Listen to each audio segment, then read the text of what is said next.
Ya, entonces en nombre de Dios y la Recording patria, in progress. en nombre de Dios y la patria se da inicio a esta sesión de la Comisión Mixta, que es la primera sesión que ha celebrado esta instancia, que tiene por objeto constituirla y adoptar los demás acuerdos para solucionar las discrepancias que se han producido entre ambas cámaras con ocasión de la discusión del proyecto de ley que establece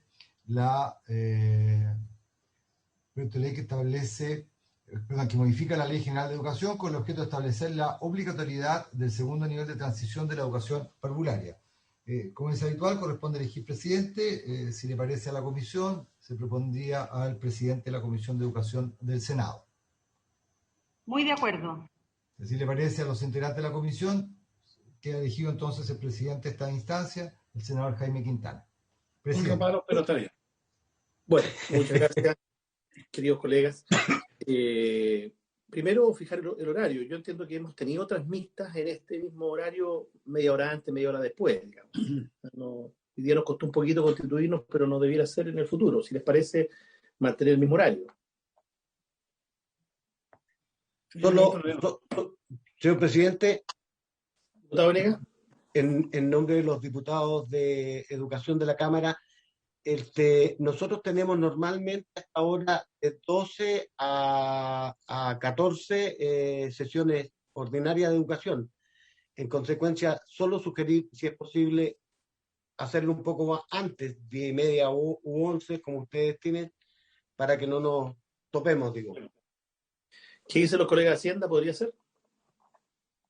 Pepe, ¿sí? Si los dos nos ponemos de acuerdo que Hacienda no funciona, no puede, pero nosotros normalmente tenemos, pero estos serán un par de sesiones nomás, ¿no? Sí, claro.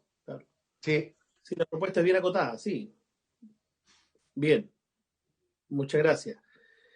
No sé si les parece, por lo menos, escuchar al Ejecutivo en esta ocasión para avanzar en algo, digamos, dado que lo que quedó pendiente en esta modificación a la Ley General de Educación tendría que ver justamente con una materia que abordó el Ejecutivo en la propuesta que ustedes ya conocen, que el gobierno pudiera explicarla en algunos minutos, tal vez no muy extenso. Si les parece, ya está el ministro por ahí, ¿no? Presidente. Bueno, le damos la bienvenida al ministro y la idea sería, en esta ocasión, que era solo elegir presidente, constituirnos y fijar horario, escucharlo brevemente, ministro, que nos cuente qué es lo nuevo de este documento, de este texto que nos hizo llegar hace un par de semanas. Gracias, presidente. Me acompaña también la subsecretaria de Educación Parvularia, María Jesús Honorato, y José Pablo Núñez, nuestro asesor legislativo. Efectivamente, nosotros quisimos llegar a un conjunto de indicaciones, que es una propuesta, obviamente hay que discutirlo esto en la comisión. Yo tengo una presentación, pero atendido que entiendo nos queda poco tiempo, prefiero explicarla sin el apoyo de la presentación, y luego en las próximas sesiones a lo mejor podemos hacer algo más extenso, si le parece.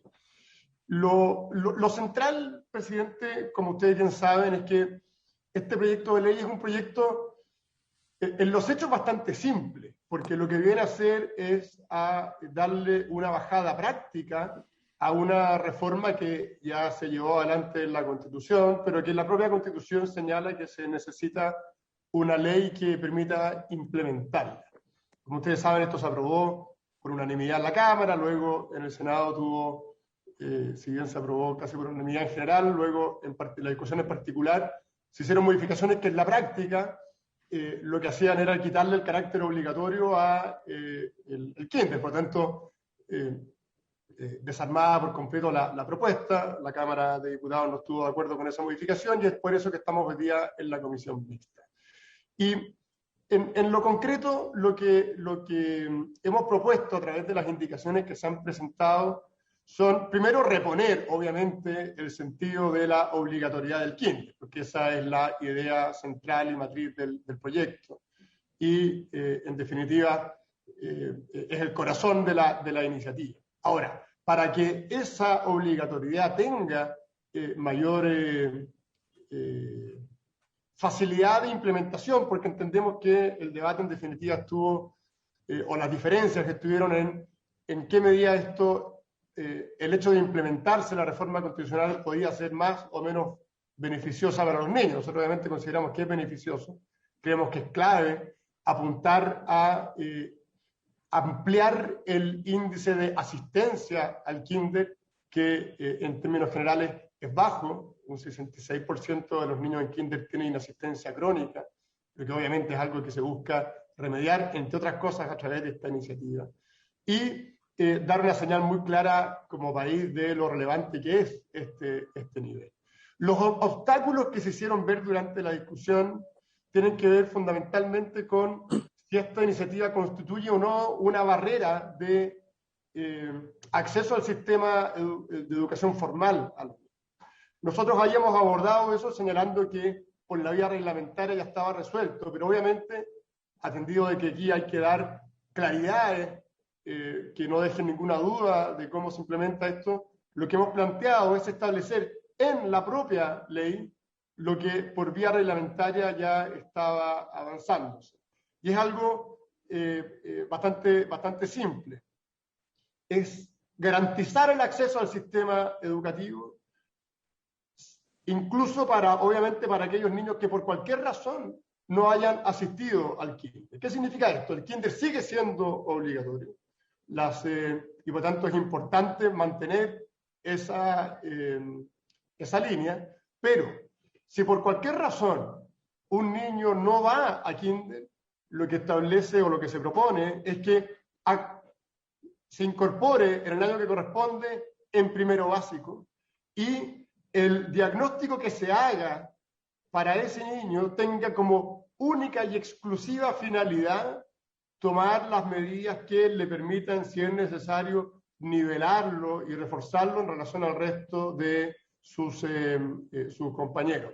De tal manera, porque esta era una duda que se instaló la duda si acaso cuando se hacía un diagnóstico para un niño que no llegaba, que no pasaba por kinder, si acaso tenía que bajar al kinder. La respuesta que queremos dar a través de esta modificación es que no quede ninguna duda de que si un niño por cualquier motivo no hizo el kinder, entra directamente a primero básico y se diagnostica sus habilidades, sus actitudes, sus aprendizajes, con la única finalidad de que en ese curso se diseñe un plan de reforzamiento para poder nivelarlo. Por esa vía, entonces, se despeja, entendemos, la duda de si acaso esta obligatoriedad pueda eventualmente significar una barrera de acceso al sistema formal.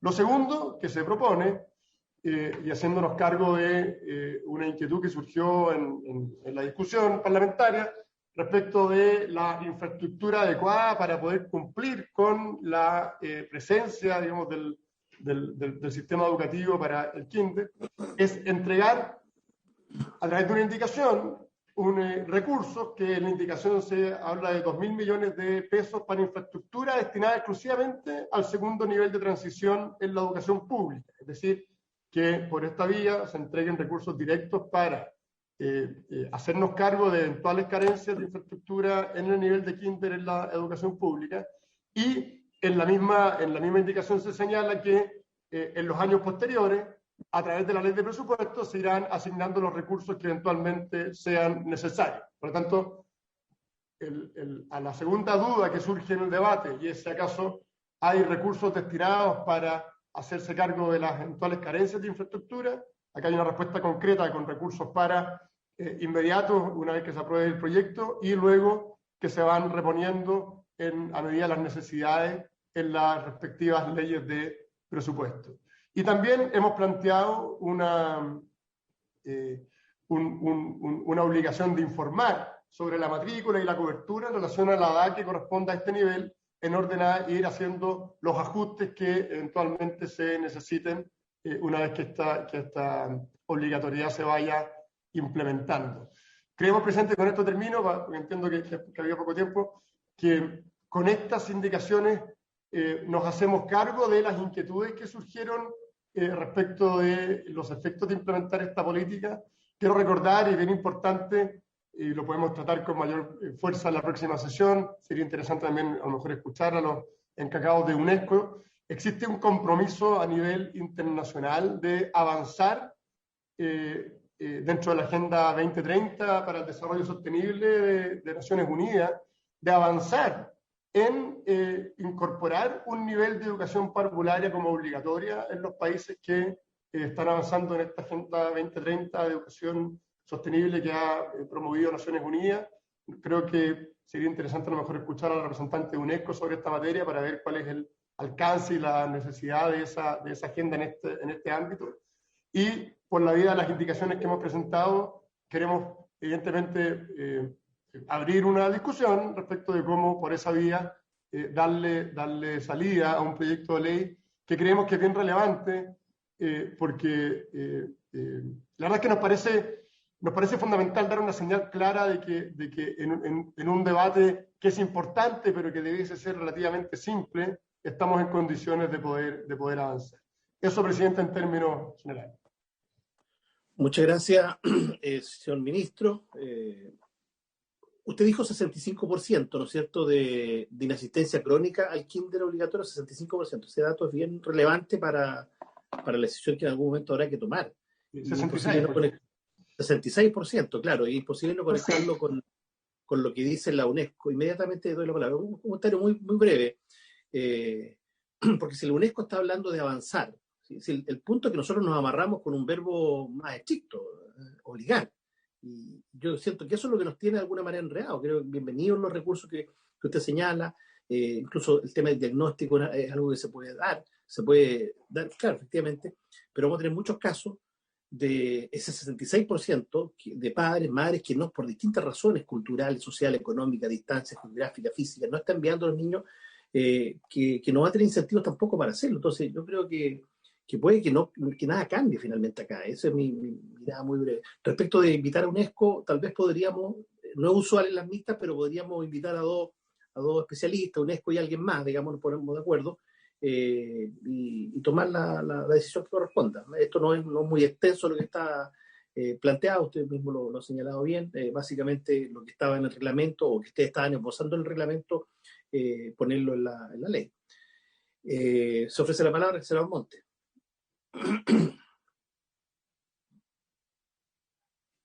No, yo creo que se hace cargo en parte de las observaciones, pero yo solamente quería recordar una que se refiere a la matrícula. Ya está, hay cifras que nos entregó la subsecretaría de 93 en un casi 97, nos entregaron el % de los alumnos de kinder que ya están matriculados que están matriculados en kinder.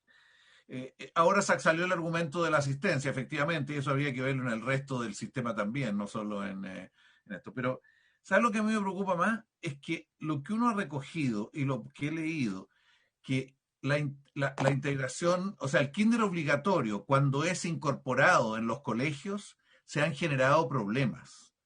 O sea, la integración en los colegios, que ha sido el mecanismo a través del cual se ha masificado, porque estaba capacidad, había espacio, etcétera, no ha garantizado ni la autonomía suficiente de los kinder, ni la especificidad de esos profesores, ni las características para generar que en esa etapa realmente se cumplan los objetivos educativos y no se mimeticen mucho con los escolares. Entonces, yo desde el comienzo, ministro, le he planteado que aquí algo hay que hacer, y particularmente con los nuevos con los servicios locales de educación, aquí hay que tener una respuesta más propia del futuro. Y por lo tanto deberíamos tratar de asegurar que esa especificidad se diera con mucho mayor consistencia. Y yo le pediría que lo considerara para conversarlo en la próxima reunión, porque creo que es parte de los temas que hay que tratar de perfeccionar. Hoy día están matriculados, la mayor parte de los niños están matriculados. Cuando nos entregan ustedes la información del 97% están matriculados. Entonces hay que ver qué es lo que ocurre entre los que están matriculados e integrados a la educación, a los colegios, digamos. ¿Y qué tipo de problema? Hay una investigación que ustedes nos entregaron que da mucho que pensar en la necesidad de fortalecer esa relación justamente en el marco de esta ley. Gracias, senador Monte. Se ofrece la palabra. Una ronda breve la que estamos dando ahora, porque se supone que en la próxima vamos a entrar más en profundidad en el texto y si hay acuerdo para invitar a dos expositores de manera excepcional, lo hacemos. ¿Presidente? Sí, y la señora María Jesús Lorato también me pidió la palabra, sí. Ministro, y el diputado Venegas me parece que también, ¿o no? Levantó la mano. No, parece que no. No sé si algún parlamentario quisiera... Ministro, le ofrezco la palabra, sí. Gracias. No, en relación a lo que planteaba por usted en medio el senador Monte, efectivamente la matrícula es alta, hay un antecedente que es bien interesante y donde la obligatoriedad yo creo que puede jugar un rol, y es que vimos ahora, en un contexto de pandemia, cómo la matrícula bajó precisamente en kinder, que es un nivel que no es obligatorio, y no bajó, o bajó en el margen, en primero básico. Y en un ambiente bien que llama mucho la atención, porque en algún minuto nosotros incluso pensamos, por ejemplo, que las canastas de alimentos que se entregan a través de la JUNAED podían estar siendo un elemento diferenciador para mantener la matrícula en un año complejo, pero en kinder también se entregan las canastas, y así todo, la deserción, si se puede hablar de deserción en kinder, aumentó en un 130% la tasa de incidencia en deserción. Y eso nos parece que da alguna señal de cómo las familias perciben este nivel. Porque se hace una clara diferencia en un contexto que sabemos que es difícil para las familias entre kinder y primero básico, donde la obligatoriedad es uno de los principales elementos diferenciadores. La matrícula en primero básico normalmente es bien parecida a la de kinder, como señalaba el senador Montes, del orden de un 97, 90. Nunca la matrícula en ningún nivel llega al 100%, por razones obvias, ahí siempre está un poquito bajo el 100. Y lo mismo pasa en kinder. Pero sí está este factor que nos parece bien relevante para que lo podamos discutir en la próxima sesión, y el factor asistencia, que es muy relevante, porque lo que ocurre con la asistencia es que al no ser obligatorio, unido a otros factores, los padres matriculan a sus niños, pero luego van administrando si conviene o no conviene a su criterio enviarlos o no. Y ahí es donde la obligatoriedad hace también un sentido, digamos. En el contexto de lo que yo señalaba de la ONU, la verdad es que yo me expresé mal, porque la ONU es bastante más clara en señalar que, o esta Agenda 2030, en que los países adopten políticas y leyes integradas e inclusivas que garanticen que se imparta por lo menos un año de educación preescolar de calidad, gratuita y obligatoria, que es precisamente en lo que estamos avanzando. Entonces, bajo esa lógica, obviamente, lo que plantea el senador lo podemos conversar y ver cómo le damos algún ajuste en la próxima sesión. Solo una cosa para también facilitar el debate. Las necesidades propias de la educación parvularia no se ven alteradas por este proyecto de ley. Este proyecto de ley lo que hace es, como todos lo saben, generar una lógica obligatoria y implementar esa obligatoriedad, pero no pretende, lo que no significa que no podamos discutirlo y a lo mejor buscar mecanismos, no pretende alterar cómo se está llevando adelante la educación parvular. Y por eso, a lo mejor lo que plantea el senador puede ser una alternativa que nos abre un espacio para generar a lo mejor un tema más bien conductual dentro de porque efectivamente el kinder se imparte, no tengo acá la cifra exacta, pero sin temor a equivocarme, yo creo que se imparte prácticamente en un 90% en el sistema escolar. Existen jardines infantiles que llegan a kinder, pero son muy pocos en términos relativos, ¿no? Y por lo tanto, efectivamente ahí hay un tema, pero sí quiero dejar muy claro de que el proyecto de ley no busca, lo que no digo que no sea un tema que haya que discutir y puede ser interesante hacerlo, pero el proyecto no busca alterar la forma en que el kinder se lleva a cabo, sino más bien asegurar que la asistencia en kinder sea masiva. Ese es el objetivo del proyecto. Eso, presidente, por ahora. Gracias. Muy bien, ministro. Hay una sola precisión a propósito de la referencia que usted hace a Naciones Unidas. Garantizar no es sinónimo de obligar. Ambas tienen que ver con la oferta, sí, pero en una se busca conducta de una manera y en otra más bien esto es imperativo. ¿Ah? Pero también ha hablado obligatorio, dice obligatorio el compromiso, no, lo dice derechamente. Bien. María Jesús Honorato, ¿usted quería decir algo antes de terminar? Sí, muchísimas gracias. Saludos a todos, a todas. Creo que esto también sucede en un marco de una institucionalidad que se ha ido reforzando y que es cada vez más fuerte. La subsecretaría ya tiene 6 años y tiene una cantidad de instrumentos que permiten, lo que decía el senador Montes, ir afinando la especificidad de estos niveles. Hoy día se cuenta con un sistema de aseguramiento de la calidad que se está implementando, se cuenta con instrumentos como estándares indicativos de desempeño que permiten justamente enfocar y precisar la distinción que tenemos que tener para este nivel educativo en contraste con lo que sucede hacia adelante. Bien, muchas gracias. Entonces nos estaríamos escuchando el próximo lunes, un poco más temprano que la convocatoria de hoy. Bueno, muchas gracias a todos. Hasta pronto. Adiós. Muchas gracias.